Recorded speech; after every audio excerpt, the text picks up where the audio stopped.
ሰላም ክቡራት ተኸታተልቲ ቀመም ሚድያ ሰላም ወሰናይ እናተመነኹ ናብ ዝተዳለወ መደብ ከብለኩም ማሕበራዊ ዶብ ወለዶ ሃይማኖት ኣብ ናይ ማሕበራዊ መንነት እቲ ጉንዲ እምበር ጨንፈር ናይ ሃይማኖት መዐቀኒ ኣይኮነን። ሓደ ዘይትፈልጦ ሰብ ቀሪቡ ሃይማኖትካ እንተሓቲትካ ክርስቲያን ወይ ሙስሊም ኢኻ ትብሎ ካብ ሓዲአን እንተኮይንካ ማለት እዩ። እንተዘይኮይኑ ጥር ኢልካ ሱኒ፣ ሽዓ፣ ከኒሻ፣ ኦርቶዶክስ፣ ካቶሊክ ኣይትብሎን ኢኻ።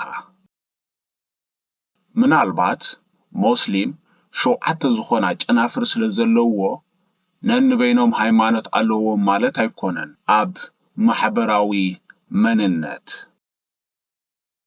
ንኹሎም ትጥርንፎም እታ ካብ ኣላሆም ብመገዲ ኢድ ነቢ መሐመድ ዝተቐበልዋ ቁርኣን እያ። እዛ ቁርኣን ምስ ኣይሁድ ወይ ቡድሂዝም ሓደ ትገብሮምን እያ። ከምኡውን ክርስቲያን ተባሂልና ንጽዋዕ ሰዓብቲ ክርስቶስ ማለት እዩ። ሰዓቢ ክርስቶስ ኮይንካ ንሓደ ትስዕብ ክሳብ ዘለኻ ሓደ ማሕበራዊ መንነት ንኽህልወካ ሃይማኖት ባይታ ኣንፂፍልካ ወይ እጃሙ ገይሩሎ ማለት እዩ። ከምኡውን ቡድሂዝም ይኹና ካልኦት ዓበይትን ንኣሽቱን ሃይማኖታት ጨናፍር ኣለወን፣ ግን እቲ ርእሲ ኩለን ሓደ እዩ። ሓደ ማሕበራዊ መንነት ይህልወን። ኣብ ኤርትራ ዘሎ ክርስቲያን ምስ ኣብ ጣልያን ዘሎ ክርስቲያን ግን ሓደ መንነት ኣለዎም ማለት ኣይኮነን። ምክንያቱ ካብ ሃይማኖት ሓሊፉ ካልእ ካብቲ ዶብ ወለዶ ናይ ማሕበራዊ መንነት ዘመሳስሎም ክሳብ ዘየለ ኣይኮነን። ብሓደ ካብ ዶብ ወለዶ ናይ ማሕበራዊ መንነት ምስ ካልኦት ተመሳሲልካ ብዝበዝሕ ምስ ካልእ ተመሳሲልካ ክነስኻ እሞ ሓንቲ ካብኦም ምስ ተፈላለየካ እውን ሓደ ማሕበራዊ መንነት የብልካን። ሓደ መጻምዲ ካብ ሙስሊምን ክርስቲያንን ምስ ዝኾኑ እሞ ኣብ ሃይማኖቶም ጸኒዖም ዝጓዓዙ ዋላ 1000 ግዜ ፋቐሩ ጽልዋ ኣይፈጥረሎምን ማለት ኣይኮነን። ጸኒሑ ላንጋ ህይወት ደቆም ሪኦም ብውሽጦም ሕማቅ ክስምዖም ይኽእል እዩ። ወይ ደቆም ናብ ናይ ሓዲኦም ዝርዕሙ እቲ ሃይማኖቱ ዘይተሳዕበ ኣብ ሓጎሱ ገለ ኣሉታዊ ስምዒት ከስዕበሉ ይኽእል እዩ። ብዘይካዚ ብቐረብቶም ገለ ማሕበራዊ ፍልልይ ምስ ዝፍጠረሎም ናይ ዘይርግዓት ጽልዋ ክህልዎም ይኽእል እዩ። ስለዚ ጽልዋ ማሕበራዊ መንነት ቀሊል ኣይኮነን።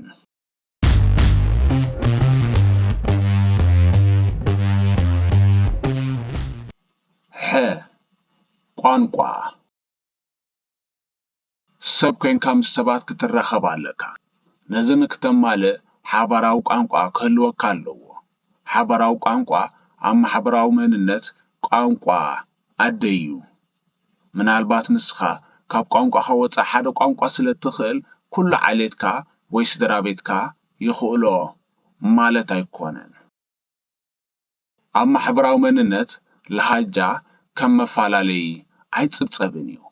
ኣይኮነን ኣብ ዝተፈላለዩ ሃገር ሃሊኻ ሓንቲ ሃገር ሃልያትካ እውን ብሰንኪ ከባብያዊ ጽልዋ ዝተፈላለዩ ለሃጃ ክህልወካ ግድን እዩ። ለሃጃ ከምቲ ኣቐዲምና ሰማዕናዮ ኣብ መንጎ ነገዳት ጥራሕ እዩ ፍልልያት ክፈጥር ዝኽእል። ሓደ ቋንቋ ኣደ ስለ ትዛረብ ሓደ ማሕበራዊ መንነት ኣለካ ማለት ኣይኮነን። ልክዕ ከምቲ ሃይማኖት እቶም ካልኦት ማሕበራውያን መንነት ዶብ ወለዶ ተመሳሳልነት ክህልዎም ኣለዎ።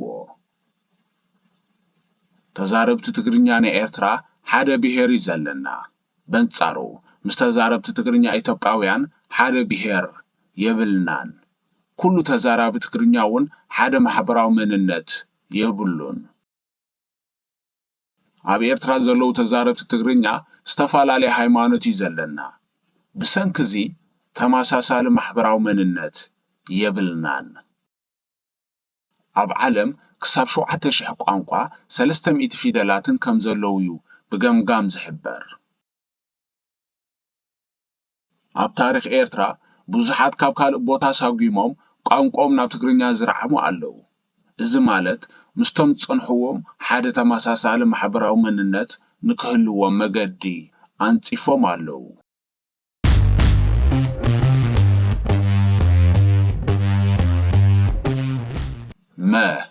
ሕብሪ ቆርበት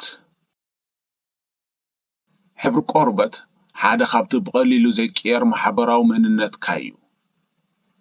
ጸለምቲ ኣፍሪቃውያን ኣሜሪካውያን ኣብ ኣሜሪካ ውሕድ ዓመታት ኣይገበሩን እንተኾነ ባህርያዊ ሕብሪ ቆርበቶም ኣይተቐየረን።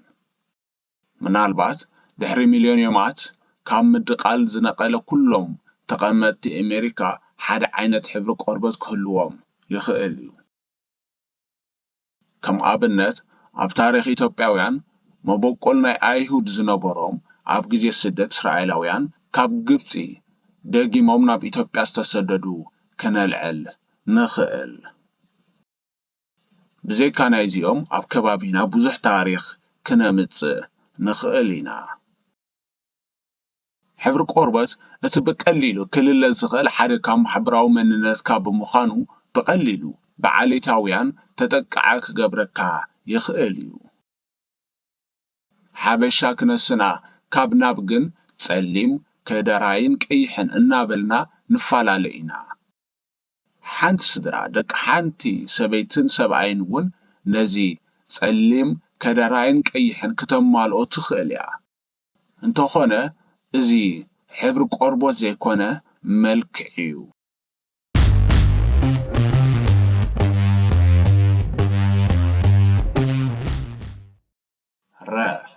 ባህሊ ንሓደ ሰብ ባህርያቱ ወይ ጠባዩ እንታይ ኢልካ ምስ ተሓትት ትጽበዮ መልሲ ኣለዉ። ንሓደ ማሕበራዊ መንነት ዝውነን ሕብረተሰብ ኣብ ክንዲ ጠባዩ ወይ ባህርያቱ ብጥቕልሉ እንታይ ባህሉ ኢልካ እንተሓቲትካዮ ጠባያት ወይ ባህርያት ኣብ ስርዓቱን ኣገባብ ናብርኡን ተመርኪሱ ዝምልሰልካ። ብኻልእ ኣባህላ ክግለጽ ከሎ ቅዲ ናብራ ናይቶም ዘይተርፉ ከማልኦም ዘለዎም ምስ ተፈጥሮ ዝተኣሳሰሩ ባህርያውያን ነገራት እዩ። ባህርያዊ ትብል ቃል ኣብ መግለጺ ማሕበራዊ መንነት ብተደጋጋሚ ሰሚዕናያ ኢና። ምኽንያቱ ማሕበራዊ መንነት ምስ ባህርያት ሰባት ስለ ዝተኣሳሰር። ምናልባት ኣብ ትርጉማ ሕርኽርኽ ከይትፈጥረልና ንእግረ መገድና ትርጉማ ክንርያ ንምርዳእ ክትጥዕመና ምስ ተፈጥሮ ክነነጻጽራ። ተፈጥሮ ፍጥረት ማለት እዩ። ሰብ፣ ገረብ፣ እንስሳ፣ ሓመድ ወዘተ። ብሕፅር ዝበለ ካብ ሃይማኖት ናብ ሃይማኖት ዋላ እኳ ክፈላለ ዝኽእል እንተኾነ ብሃይማኖተይ ንኹሉ ፍጥረት ኣምላኽ እዩ ፈጢርዎ። ባህርያዊ ናይቲ ዝተፈጥረ ባህርያት ማለት እዩ።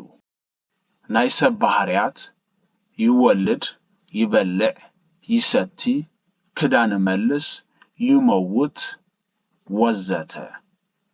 ናይቶም ካልኦት ተፈጥሮ ባህርያት እውን በዚ ናይ ሰብ ኣገባብ ባህርያቶም ከንገልጾ ንኽእል ኢና። ስለዚ ባህሊ ነቶም ባህርያት ሰባት በየናይ ኣገባብ ወይ በየናይ ጠባይ ተማልኦም እዮም።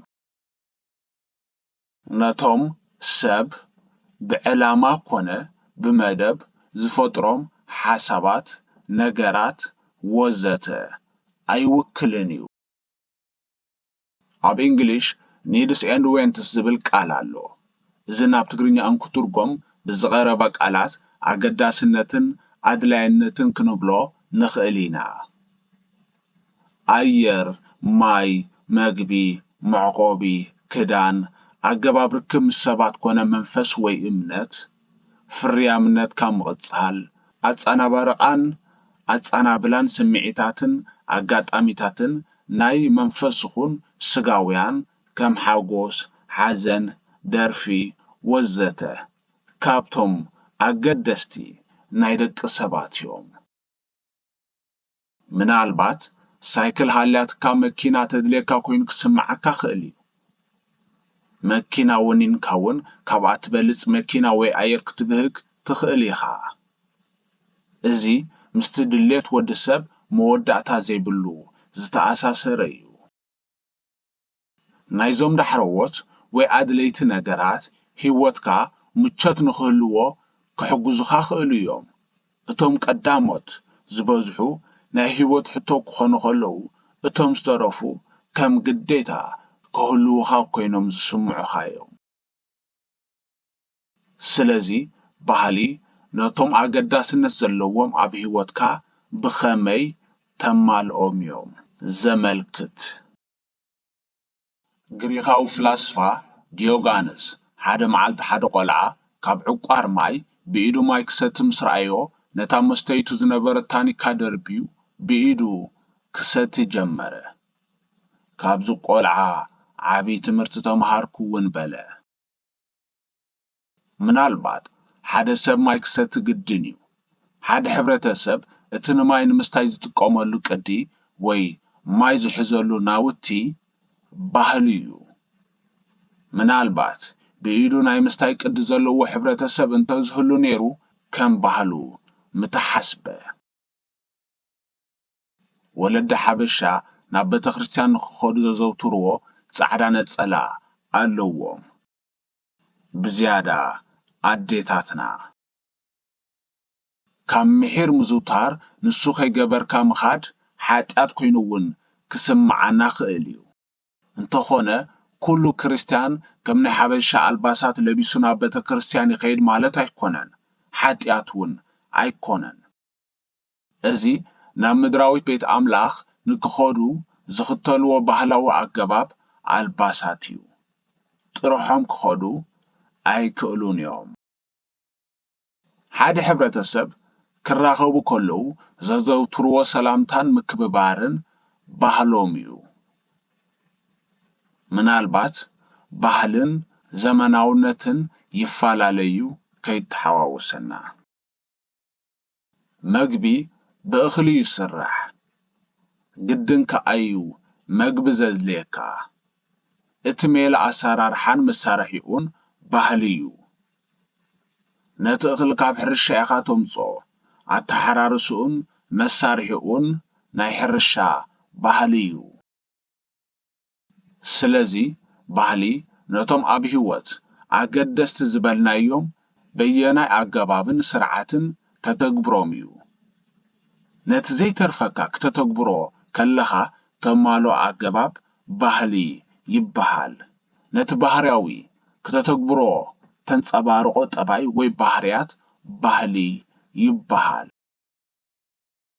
ኣብ ዝተፈላለየ ዓዲ ዝቕመጡ ተመሳሳሊ ናውትን ኣገባብን እናተጠቕሙ ኣብ ልምዲ ስለ ዝተፈላለዩ ግን ነንበይኑ ባህሊ ኣለዎም ማለት ኣይኮነን።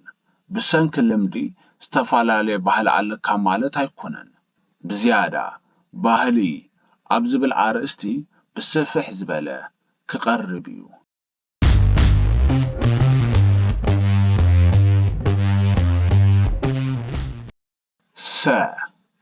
ሓበራዊ ክብርታት። ሓበራዊ ክብርታት ናይ ሓደ ማሕበራዊ መንነት ማለት ብኩልንትኑ ነቲ ኣካል ናይቲ ማሕበራዊ መንነት ዘበለ ሰብ በማዕረ ዝገልጾ ማለት እዩ። ከም ኣብነት ሓበራዊ ክብርታት ከም ታሪኽ፣ ቅርሲ፣ ኣሃዝ፣ ፊደላትን ካልኦትን ክኾኑ ይኽእሉ። ሓደ ማሕበራዊ መንነት ዘለዎም ሰባት ብውሕዱ ንዘባናት ካብ ተጓዕዙ ግድን እዩ ሓበራዊ ክብርታት ክህልዎም። ዝተፈላለዩ ማሕበራዊ መንነት ዘለዎም ተመሳሳሊ ሓበራዊ ክብሪ ክህልዎም ይኽእል እዩ። እቶም ሓደ ብክብሪ ስለ ዝጠመትዎ ነቶም ሓደ ኣይምልከቶምን ማለት ኣይኮነን። ምክንያቱ ሓደ ግዜ ሓደ ማሕበራዊ መንነት ነይርዎም ክኸውን ስለ ዝኽእል። ኣብነት ፊደል ግዕዝ ኣብዚ ግዜ ንሓደ ማሕበራዊ መንነት ዝውክል ኣይኮነን።